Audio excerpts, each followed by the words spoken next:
미국 증시 분위기를 생생하게 전해드립니다. 이항영의 월가이드 시간, 오늘도 MTN 이항영 전문위원님과 함께하겠습니다. 안녕하세요. 네, 안녕하세요. 네, 간밤 미국 증시 분위기가 좋지는 않았습니다. 바이든 대통령 때문이었던 것 같은데 자본소득세 인상에 대한 우려가 나타나면서 3대 지수 모두 1% 가까이 하락을 했거든요. 네, 맞습니다. 분석을 내려주시죠. 네, 맞습니다. 사실상 주시장의 어떤 법인 자본이득세란 것에 대한 어떤 보도가 블룸버그에서 나왔거든요, 처음에. 네. 사실 그 시각이 미국 시간을 보면 뭐 1시 정도, 오후 1시 정도였기 때문에 그때까지는 나쁘지 않았고요. 사실 오늘 그 뉴스를 제외하고는 모든 것이 좋은 소식이었기 그러니까요. 때문에요. 사실 어떻게 그게 확정된 건지 어떤 건지 모르겠지만 아마 다음 주 28일 날 모든 것이 윤곽이 좀 나올 것 같습니다. 좀 잠시 후에 말씀드리겠고요. 3대 지수가 모두 1% 가까운 오늘 하락세로 돌아섰고요. 말씀드렸다시피 오후 점심시간 지나고 나면서부터 일단 주가가 흘러내린 흐름이 되겠습니다. 금 가격도 조금 내린 모습이었고요. 러셀 2000은 보합 정도에서 일단 마감될 수 있었습니다. 11개 섹터가 이제 모두 많이 빠졌습니다. 결국 이거거든요. 부유층에 대한 어떤 차익을 과세한다는 것이 되겠습니다. 이게 자본이득세로 불리건 뭐 양도 차익으로 불리건 다 마찬가지가 되겠는데요. 블룸버그에서 일단은 보도를 하나 냈고요. 그 이후에는 여타 통신사에서도 뉴스에서도 이걸 받아서 비슷한 뉴스를 내고 있습니다.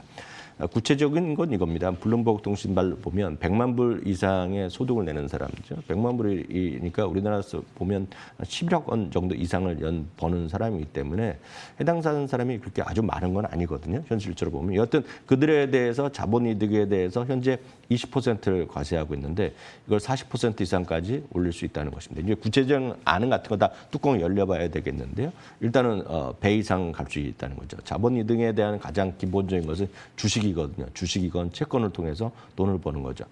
쉽게 해서 자기가 열심히 일해서 소득과 관련 없이 다른 걸 통해서 버는 것을 자본이득이라는 거거든요. 그러니까 그런 것들이 해당된다라고 보실 수 있습니다. 그러다 보니 성장주에 대한 어떤 수요가 좀 줄어들 수 있는 거죠. 그런 쪽에서 많이 이제 그런 것을 수익이 많이 날 수 있다는 기대감이기 때문에 대표적으로 ETF 이거 하나만 보시면 되겠는데요.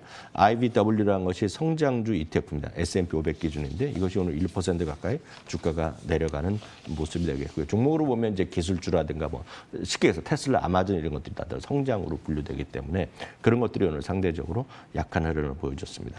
물론 그 외에 몇 가지 또 악재는 있었죠. 굳이 따지자면 코로나19의 확진자 수가 계속해서 늘어난다거나 잠시 뉴스도 보셨지만 인도는 엊그저께 제가 말씀드렸다시피 20만 명 얘기했는데요. 지금 하루에 30만 명이 넘는 숫자죠. 30만 명이 전 세계 절반이 인도에서 나오는 겁니다. 텍사스 A&M 대학에서는 또 다른 변이 바이러스를 또 발견했다고 오늘 발표를 했는데요. 이게 상당히 또 심각한 수준이고 이게 상당히 항체에 대한 어떤 면역이 강하다는 거, 세다는 거 아닙니까? 뭐 이런 것들에 대한 우려감도 있었습니다. 다만 이런 악재도 있었지만 실제로 오늘 같은 경우 보면 신규 실업 청구 건수가 전망이 60만 건이었는데 54만 7천 건까지 내려가면서 상당히 또 기대감이 있던 이런 호재도 많았던 하루였지만 말씀드렸다시피 세금에 대한 문제가 오늘 시장을 직격탄을 날렸습니다.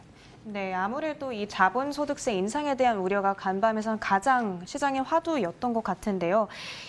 기술주들이 타격을 많이 받을 거다. 우리가 어렴풋이 이렇게 알고는 있는데 네네. 구체적으로 어떤 영향이 있을까요? 네, 일단 오늘 나왔던 자본이득세에 대해서는 이제 새롭게 나온 거고요. 일단은 뭐 익명으로 나온 거기 때문에 아직 구체화된 건 없는데요. 네. 지금까지 구체화된 거는 결국은 있는 거죠. 결국 법인세라든가 글로벌 최소 법인세율인데요.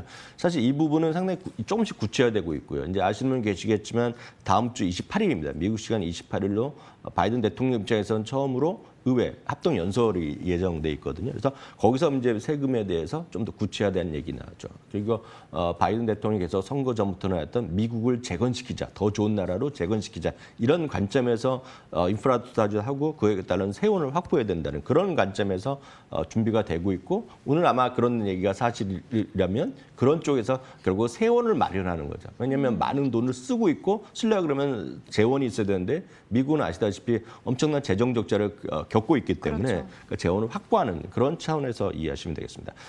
지금까지 나온 것만 확인되면 바이든 대통령은 21%의 법인세율, 이것은 트럼프 대통령의 때 35%가 훅 내려간 거거든요. 그래서 이제 28%로 올리자는 얘기를 하고 있고요.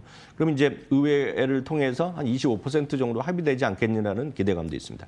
두 번째는 이제 다국적 기업을 대상으로 한 글로벌 최소 법인세율입니다. 이게 약간 어려운 얘기지만 지금 전 세계에서 이걸 그 서로 사이 조인하고 같이 하는 사람들이 국가들은 10.5%를 최소 법인세율 얘기하고 있는데 자꾸 다국적 기업들이 자꾸 세금 안 내는 대로 막 가는 거 아닙니까? 그러다 보니까 그 좀 아쉽잖아요. 그래서 이거를 21%까지 올리자는 거가 지금 아닙니다, 지금은. 그런데 이거는 상당히 오랜 시간이 걸릴 수 있는데요. 이거에 관련해서 크게 6가지를 재무부에서 이런 개정안을 가려서 6대 원칙을 얘기한 적이 있는데 아주 뭐 구체적인 건 아실 필요 없겠고 딱 6가지 말로 대비합니다. 세수를 확대하자는 얘기가 첫 번째 들어갔고요. 두 번째는 자본보다는 노동이 보상받는 체제를 노동 우선입니다. 그래서 자본이득세를 올린다는 개념은 여기 이미 들어가 있습니다. 세 번째는 해외 조세 회피를 위한 그런 노력들을 근절시키겠다. 말씀드렸다시피 별로 일은 하지 않는데 주소지만 옮겨놓는 그런 것들이 있지 않습니까? 그러니까 이런 것들을 근절시키겠다는 얘기고 국제적으로 형평성을 갖고 가자는 얘기, 그리고 공정하게 과세하겠다는 얘기, 그리고 이제 좀 뭐 지구의 날로 해서 많이 났던 친환경에 대한 경쟁력을 높이기 위한 다양한 인센티브를 제공하다. 이런 6가지 정도가 큰 원칙이기 때문에 자본이득에 대한 과세 강화는 어떤 트렌드는 분명하겠고요.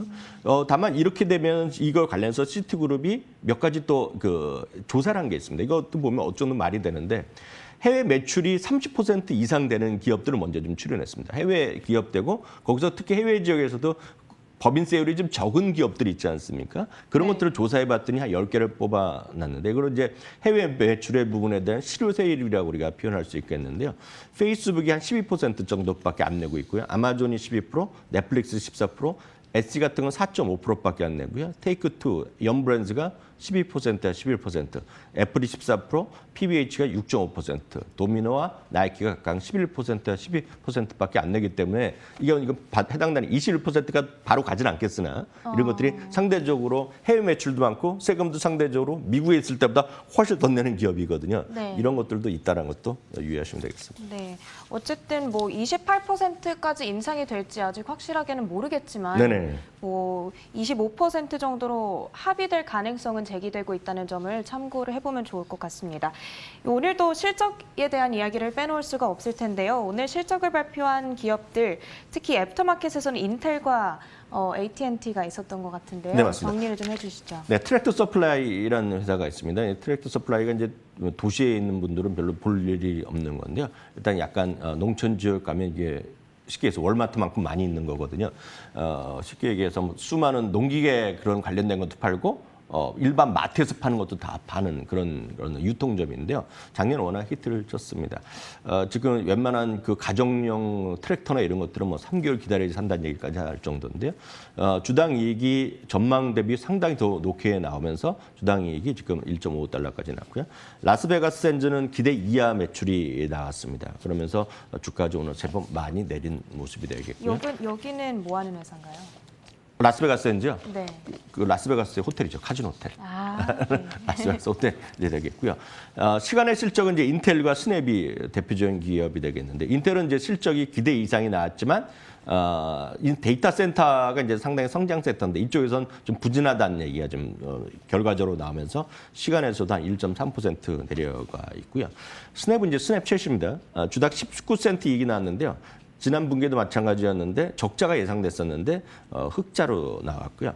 매출도 7.4억 달러 전망이었고 7.7억 달러가 나왔습니다.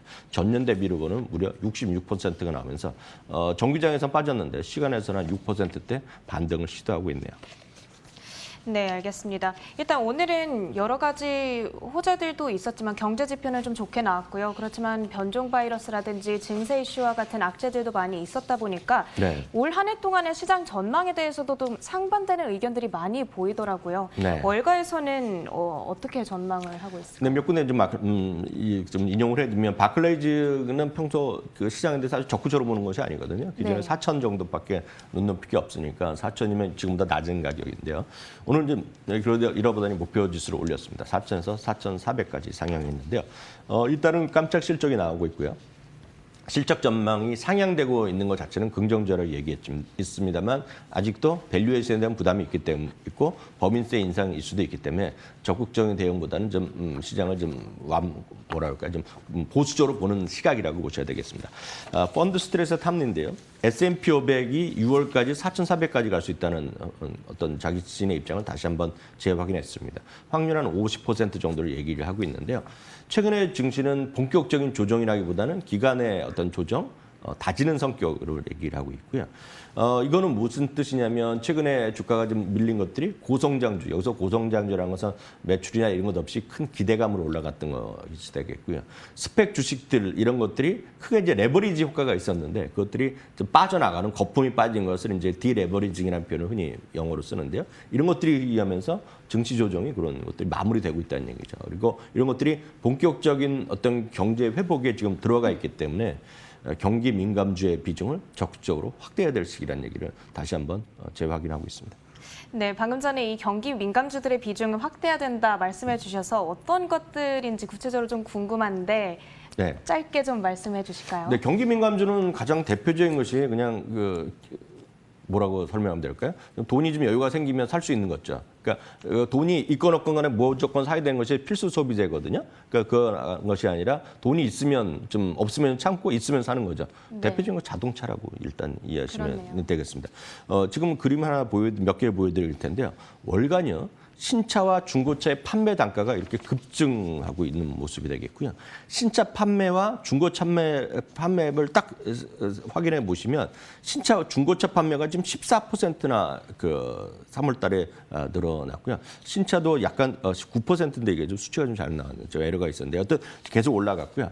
특히 재고 회전율입니다. 이거는 신차건 중고차건 딜러샵이 있다 보면 재고 회전율이 지금 사상 최고 수준으로 올라가고 있거든요. 이것은 무슨 말이냐면 재고가 생기기가 무섭게 자동차가 팔려나간다는 겁니다. 그러니까 자동차가 팔려나가는 기업이 되겠고 그렇기 때문에 미국은 자동차 딜러샵들 중에서도 주가가 상장되어 있는 것들이 꽤 많이 있는데 그중에 대표적인 것이 오토네이션인데요.